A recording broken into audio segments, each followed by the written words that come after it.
Baramura eco পার্কে রয়েছি হাতাই কাতারে। এখানে আপনারা জানেন অলরেডি ইকো পার্ক আছে, এখানে লগঘাট আছে আন্ডার ট্যুরিজম। তো এখানে একটা ওয়াটার বডি রয়েছে, জলাশয় রয়েছে প্রায় 200-250 মিটার লম্বা। তো আমাদের ডিএফও সাহেব এবং এসডিএফও সাহেব সমস্ত ফরেস্ট অফিসিয়ালসরা তারা সিদ্ধান্ত নিয়েছেন, এখানে মানুষ এত সুন্দর বেড়াতে আসছে শীতের মরশুমে, এটা পিকনিক স্পটও দারুণ।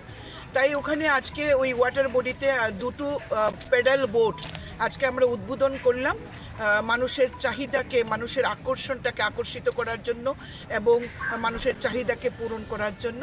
তো আজকে আমরা হাউস বোটকে অফিসিয়ালি আমরা আজকে ইনোগ্রেট করলাম এবং জনসাধারণের জন্য আজকে থেকে এটা চালু করে দেওয়া হলো। তার জন্যই সকালে একটা আনুষ্ঠানিকতার মাধ্যমে আমরা তার শুভ সূচনা করেছি। আমরা চাই ট্যুরিজমে ত্রিপুরা এগিয়ে যাক ভারতবর্ষের অন্যান্য রাজ্যের সঙ্গে তাল মিলিয়ে, এবং বড়মুড়া পার্কে আমরা আরও সামনে আমাদের অনেকগুলো স্টল হচ্ছে যেখানে আমরা সেলফ হেল্প গ্রুপকে আমরা এখানে স্টল দেব যাতে তারা স্বনির্ভর হতে পারে।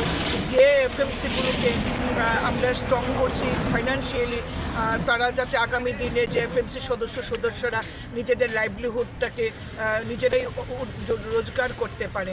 অর্থাৎ ফরেস্টে যে প্রাকৃতিক সম্পদকে কাজে লাগিয়ে ত্রিপুরাকে স্বনির্ভরতার দিকে এগিয়ে নেওয়ার জন্য আমাদের ডিএফও অক্ষয় বোর্ডে আমাদের এসডিপিও সবির কান্তি এবং অন্যান্য যারা আমাদের সুপ্রিয়বাবু রয়েছেন ফরেস্ট রেঞ্জার, এরা প্রত্যেকে এত সুন্দর কাজ করছেন। আমাদের একজন অফিসার আছেন, আমাদের একজন প্রফেশন অফিসারও এসছেন, এরা প্রত্যেকে এত সুন্দর কাজ করছেন একটা আন্ডারস্ট্যান্ডিংয়ের মাধ্যমে। একটাই লক্ষ্য, ট্যুরিজমে তেলিয়ামুড়াকে বড়মুড়া ইকো পার্ককে এগিয়ে নিয়ে যাওয়া, সমৃদ্ধশালী করা। বুটগুলি কি বিনামূল্যে? না, 50 টাকার একটা টিকিট করা হয়েছে। দেখুন বোট এই পাহাড়টাকে, এই ইকো পার্কটাকে রক্ষণাবেক্ষণ করতে হলে আমাদের এমপ্লয়মেন্ট দিতে হচ্ছে। আমাদের এখানে বিভিন্ন যে এফএমসি গোষ্ঠী আছে তাদেরকে আর্থিক স্বনির্ভরতা, আমরা যে ছোট্ট টোকেন রেখেছি 50 টাকা। ধন্যবাদ।